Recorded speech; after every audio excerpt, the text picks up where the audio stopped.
pemirsa, kembali lagi bersama kami di acara Daily Talk, tentunya di kanal YouTube kita Daily News. Malam ini kita akan membahas tema tentang riset ataupun penelitian di Lombok Utara. Artinya sejauh mana kita kemudian mengukur bahwa riset ini penting untuk Kabupaten Lombok Utara. Baik, sudah hadir bersama kita di sini narasumber kita dari Lembaga Penelitian Dayan Gunung Research Center bersama Bapak Dr. Muhammad Azkar ya.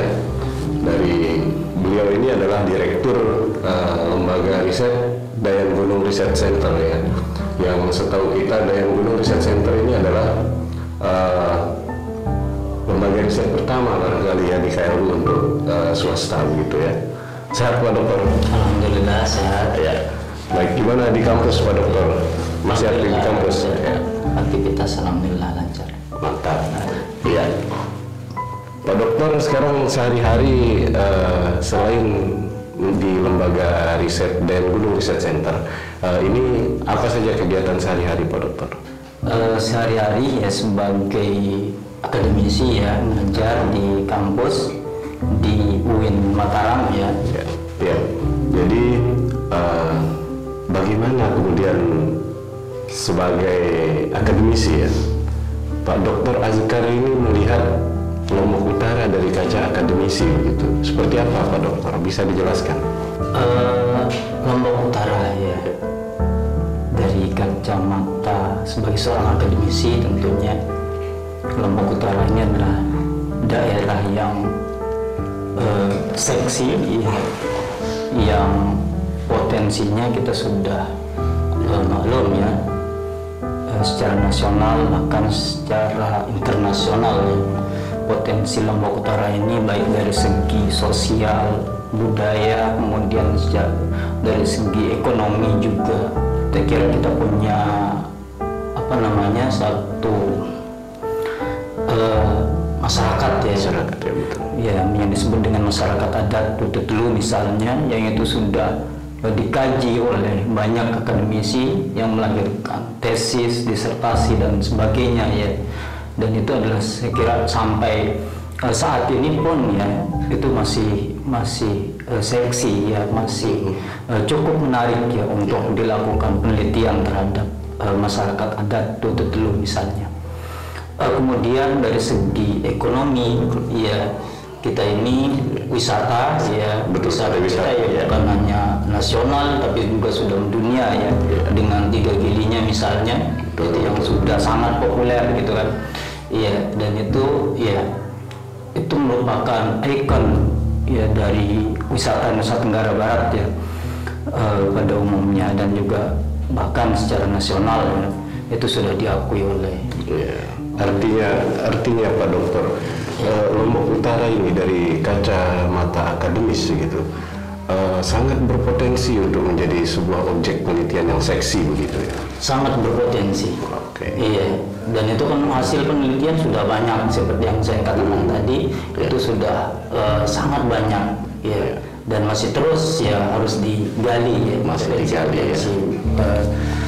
dalam bidang riset ini. Ya, dalam bidang keilmuan Pak Dokter sendiri, itu seperti apa kemudian melihat kondisi Lombok Utara saat ini dari riset-riset yang telah dilakukan di bidang penelitian Pak Dokter seperti itu? Iya, sebagai putra Lombok Utara tentunya ya, dan sebagai seorang akademisi gitu kan. Sebenarnya wacana terkait dengan lembaga penelitian ini kan sudah lama ya didengungkan oleh teman-teman karena melihat potensi itu, dan selama ini penelitian dilakukan oleh orang luar gitu ya, bukan putra daerah ya, putra Lombok Utara sendiri ya, sehingga ini sangat disayangkan. Sehingga kalau orang luar melakukan penelitian tentu itu kan lihatnya berbeda. Kalau putra daerah sendiri maka itu akan lebih ya memiliki tanggung jawab ya terhadap hasil penelitiannya, dan kemudian terhadap tindak lanjut ya dari penelitian-penelitian itu untuk pembangunan ya daerah itu sendiri. Itu masalahnya di mana Pak Dokter? Apa Lombok Utara memang kekurangan sumber daya manusia atau seperti apa? Atau mungkin belum terkelola secara maksimal? Itu seperti apa? Saya kira putra-putra daerah Lombok Utara sendiri sekarang sudah banyak ya yang bermunculan. Ya, banyak akademisi yang lahir ya dari Lombok Utara, dan itu saya kira sudah siap, sangat siap ya, sangat siap untuk melakukan riset ya terhadap daerahnya sendiri dan melakukan tentunya ya untuk kepentingan pembangunan itu. Saya kira kita nggak kalah. Tentu saja begitu juga dengan sumber daya manusia yang ada di Dayan Gunung Research Center tentunya ya. Tentunya. Siap. Kami sudah siapkan itu dengan berbagai bidang ya, teman-teman yang ada di DRC ya, di Dayan Research Center itu saya kira bervariasi ya dalam semua bidang. Artinya Dayan Gunung Research Center ini kemudian dia banyak ini ya, banyak multidisiplin ilmu yang tergabung kemudian di dalam lembaga penelitian ini. Kami siapkan itu. Mantap Pak Dokter.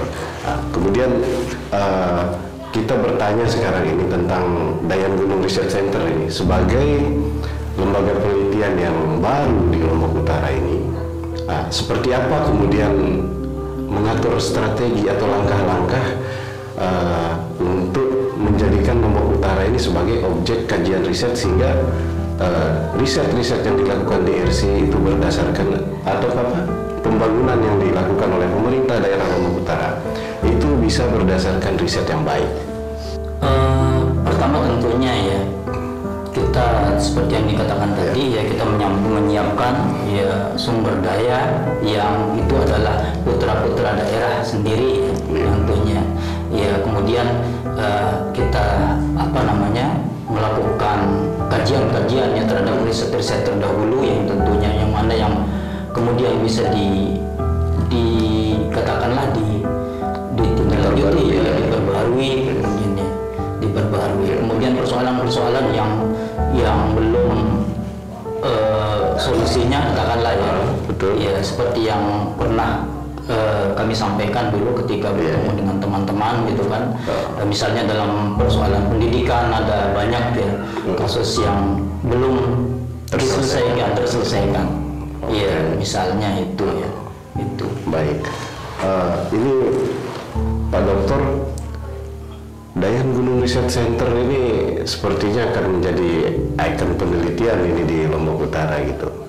Dengan kesiapan sumber daya manusia tadi yang Pak Dokter sudah jelaskan seperti itu. Apa yang bisa dilakukan kemudian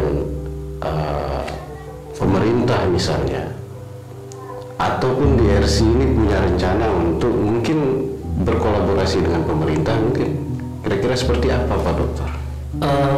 Itu jika diperlukan ya. Jadi kita tidak bicara di awal ya terkait dengan kolaborasi dengan pemerintah gitu kan. Kita ini semata-mata ya sebagai lembaga yang independen tentunya ya menjaga objektivitas kita, itu yang pertama sekali. Ya, yang pertama sekali. Nanti soal hasil riset kita ya, riset di RC ini ya, jika kemudian ya misalnya ya kita tentu berharap itu ya diperlukan atau digunakan oleh pemerintah ya, misalnya untuk menentukan arah kebijakannya, kami tentu bersyukur ya kalau sampai ke sana.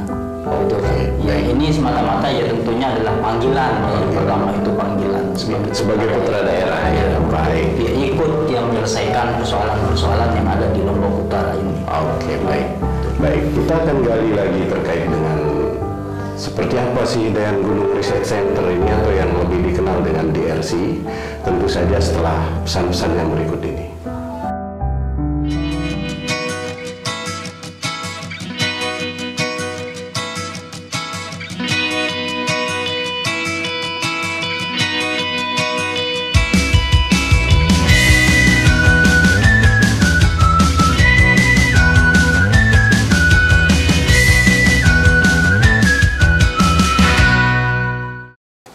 kembali lagi bersama kita. Kita akan melanjutkan perbincangan tadi ya seputar tentang penelitian di Lombok Utara dan Dayan Gunung Research Center. Ya. Nah, sekarang di segmen ini kita akan menggali lebih jauh seperti apa terbentuknya lembaga riset yang namanya DRC ini. Itu tentu saja dengan penjelasan yang otentik dari narasumber kita, Dr. Azkar. Ya, Pak Dokter, mungkin Pak Dokter bisa menceritakan sedikit ya terkait kronologi mungkin ya, seperti apa sih sehingga DRC ini terbentuk gitu. Seperti yang kita tahu yang tadi diucapkan oleh Pak Dokter bahwa sebenarnya lembaga riset ini kemudian sempat menjadi salah satu impian lah ya para pemuda atau akademisi muda kita di KLU begitu ya. Mungkin bisa dijelaskan Pak Dokter seperti apa DRC terbentuk? Iya, DRC ya, Daegun Research Center ya, Dayan Gunung Research Center ya. Dan gunung itu sendiri ya kita tahu itu adalah sebutan ya bagi Lombok Utara ya, bagi Lombok Utara ya, bagi teman-teman yang ada di masyarakat ya yang selain Lombok Utara. Kenapa Daegun Research Center hadir ya?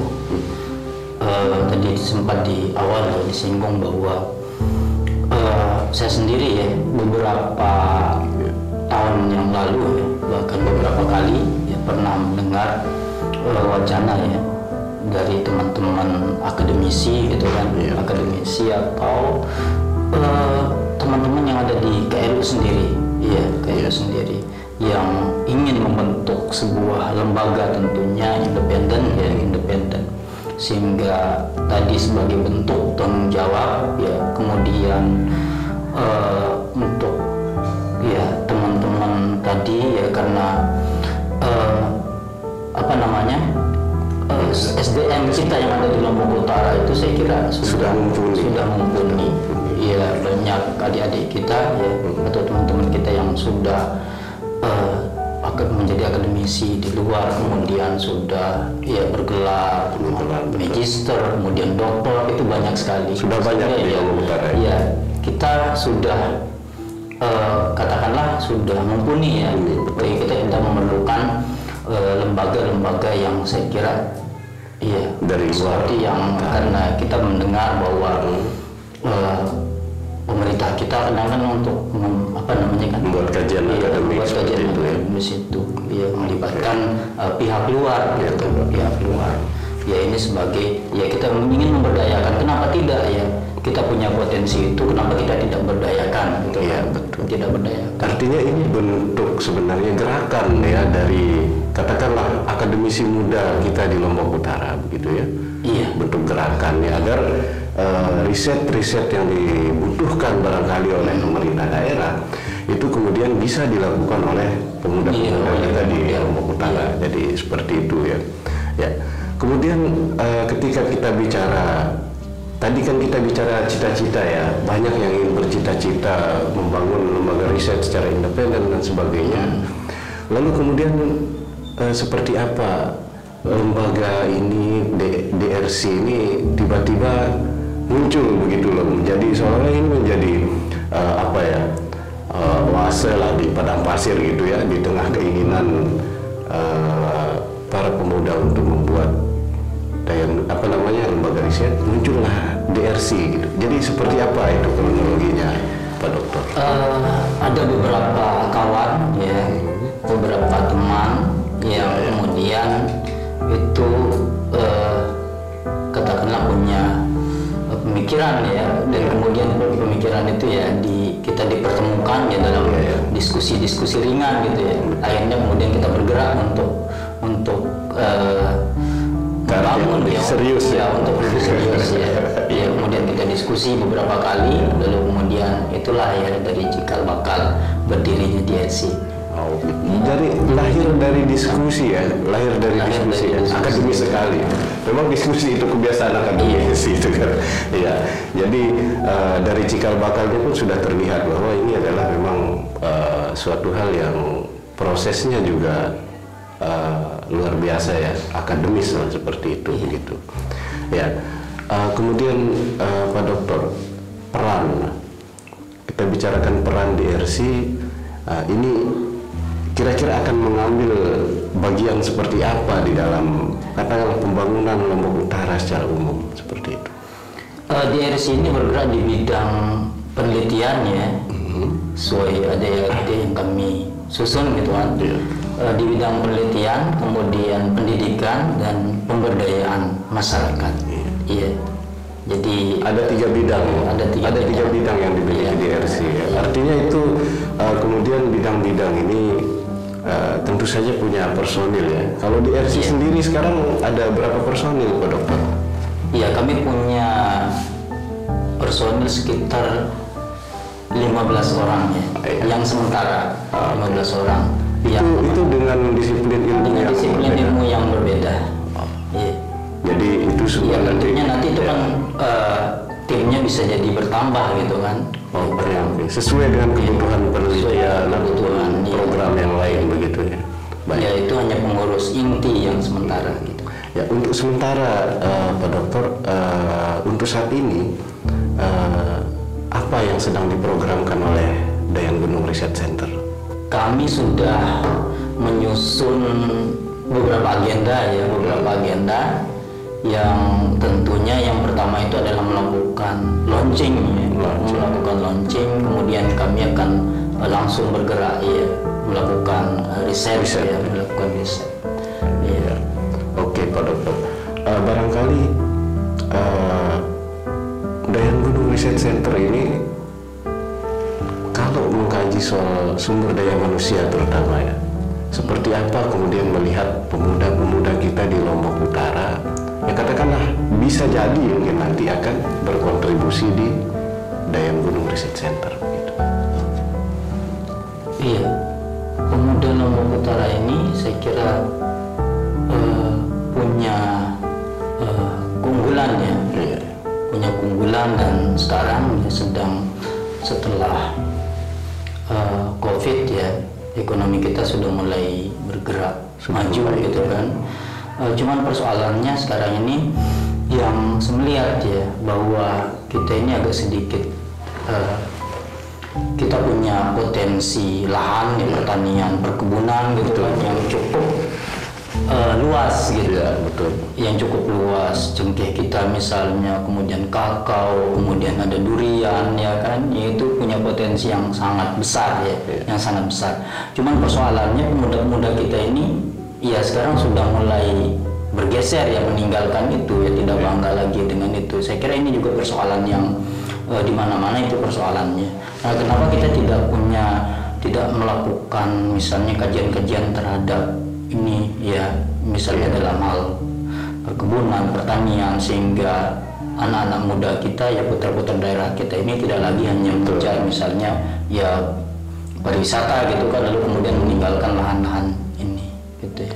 Artinya barangkali kita ada yang ingin dibakar semangat kawan-kawan muda oleh DRC melalui aktivitas riset ataupun akademik lainnya seperti itu ya. Ya. Kalau kita kalkulasikan Pak Dokter, dari 200.000 lebih populasi yang ada di Lombok Utara gitu, berapa orang atau berapa persen yang katakanlah punya pendidikan yang mumpuni untuk mengisi lembaga riset semacam DRC misalnya seperti itu? Saya kira cukup banyak ya, saya tidak bisa mungkin bicara persentase, tetapi kita punya misalnya doktor yang saat ini sudah mungkin mencapai 20 orang ya, 20 orang, dan itu kalau kemudian itu dilibatkan ya teman-teman itu kan sangat luar biasa gitu kan, apalagi yang sudah magister saya kira sangat banyak. Iya, artinya dengan jenjang-jenjang itu sudah sangat iya. Ya, bahkan sebenarnya sarjana pun bisa ya. Sarjana pun bisa. Baik Pak Dokter. Penelitian ya, skripsi yang dihasilkan para sarjana kita kan ya bisa.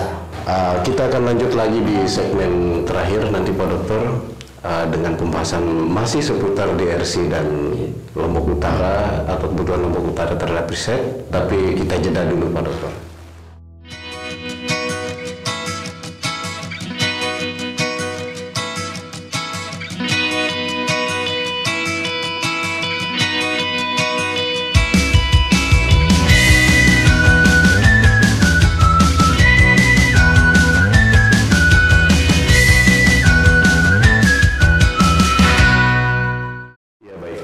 Tiba di penghujung segmen ya, masih berbicara tentang pentingkah lembaga riset itu di Lombok Utara dan kemudian Lombok Utara atau Dayan Gunung Research Center ya yang ada di sini.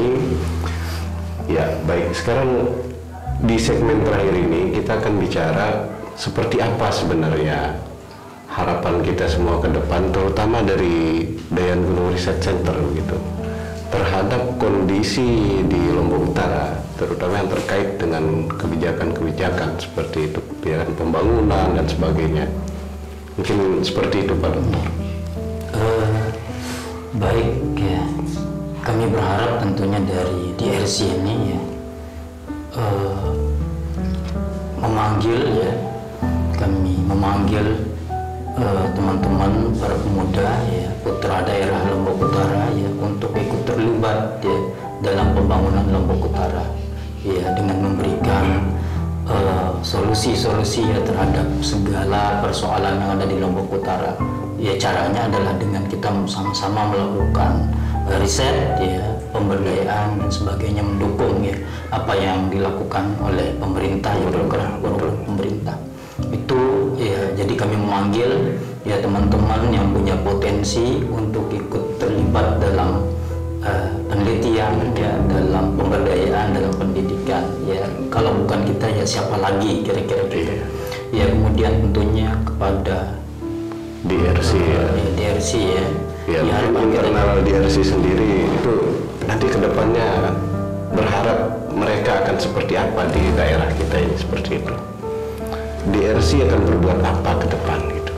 Ya, tentunya ya atas dukungan pemerintah juga ya, kita berharap ya kalau pemerintah tidak memberikan ruang ya terhadap kita untuk ikut ya dalam membangun, memberikan solusi ya terhadap persoalan-persoalan di Lombok Utara ya nggak bisa juga kan, susah juga ya, sulit ya kita melakukan itu ya. Makanya ya kita berharap juga pemerintah memberikan ruang ya terhadap kita untuk melakukan itu ya karena niat kita juga adalah untuk membangun Lombok Utara ya, persoalan-persoalan yang sekiranya tidak bisa yang belum tuntas itu kan ya, maka ya diperlukan ya para peneliti untuk melakukan kajian-kajian terhadap itu ya, yang hasilnya ya kan tentu akan sangat ya berguna ya bagi pembangunan Lombok Utara, terutama untuk kebijakan-kebijakan yang memang kebijakan ya, strategis gitu ya. Ya, barangkali closing statement kita pada hari ini.